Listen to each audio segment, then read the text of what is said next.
So you get to go all over the world. So what is the best thing about being a Formula One driver? I have to say the girlfriend.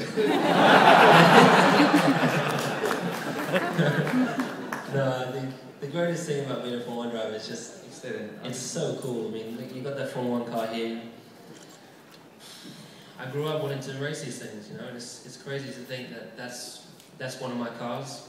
I have some other cars here. I mean, I don't get to keep them, but it will always have my name on it in the future and history as the other youngsters come through in time. But it's just incredible. Racing a Formula 1 car is just phenomenal, and you can't compare it to anything. I drive fast road cars around the tracks. I travel around the world. I experience so many different things, but nothing comes close to the smile that it puts on my face and the passion I have for racing and competing and trying to be the best.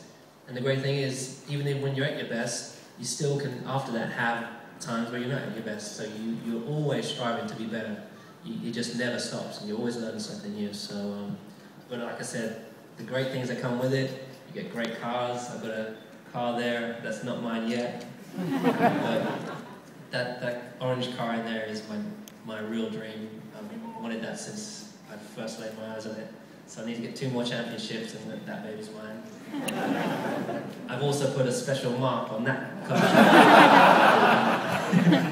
Because definitely with that car, Ron, he keeps, you know, I went up to his office one day and I said, that's my dream car, I love it so much. He says, okay, if you win 3 more championships, I'll give you that car. And I think that day I must have really just caught him on a good day. He is massively regretting it now, but he's a man of his word. But now he keeps trying, you know, I'll be up here and I'll tell him. And he said, no, I said a car like it. So he'll have another car somewhere else and he'll paint it exactly the same and try and give it to me. So I've marked it in specific places and I'll never be able to find it. Right, just quickly, because we're going to give a couple of people the opportunity to ask you a question before we get you to give the prizes out for the Pit Stop Challenge. But 265, ticket 265 hasn't come forward. If you don't by the time we finish, we're going to have to pull another ticket. So who wants to have the opportunity to ask Lewis a question? Okay, you've got the chance now. I saw one hand go straight away over here. Sir, what do you want to ask him? Hi Lewis. How are you looking forward to next season with Kerr's coming back? Obviously, us guys, being a fan, had the strongest system when Kerr's was there last season. Are you excited by that? I personally wasn't a big fan of Kerr's.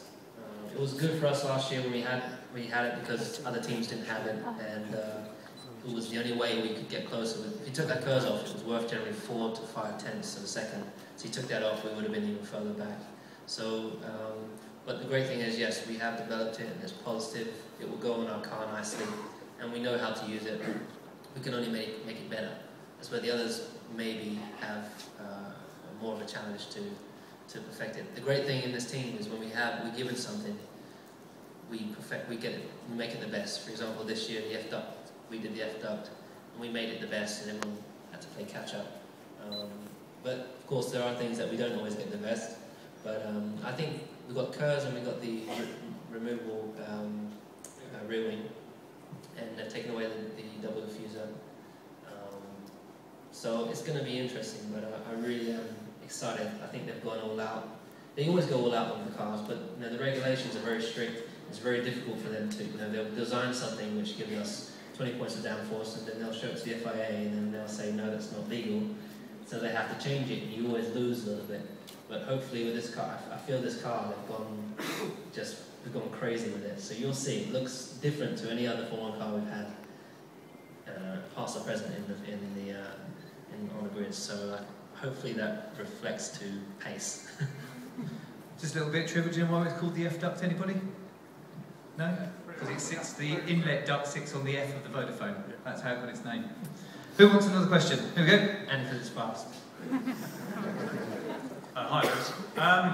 What would your reaction be if your race engineer came on the phone, or on the radio even, and said, Lewis, Jensen is faster than you?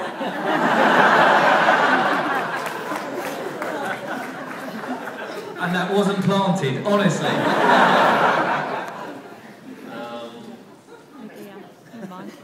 What would I say? My answer would be, yeah, no, I haven't had that experience just yet. So, and I'll just just have to make sure that doesn't happen. But there are times when we're in practice or qualifying, and Jensen's quicker, and sometimes, especially the last few races, he'll be trailing behind quite a bit, and then all of a sudden he really pulls something good out in qualifying. I'm like, where the hell did he find all that time?